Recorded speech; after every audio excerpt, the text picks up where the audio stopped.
پیامبر سوال کرد، گفت با فکر شما پهلوان کیه؟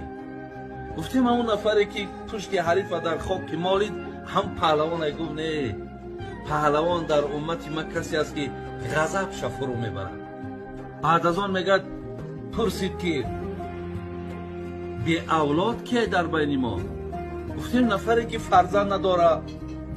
گفت نه، بی اولاد کسی هست که فرزنداش در حالت خوردی از دنیا نگذشتند. اگر هر کسی را فرزندش در حالت خوردی از دنیا گذرد، این در او دنیا مقصد دستگیر دارد، در اوجا فرزند دارد.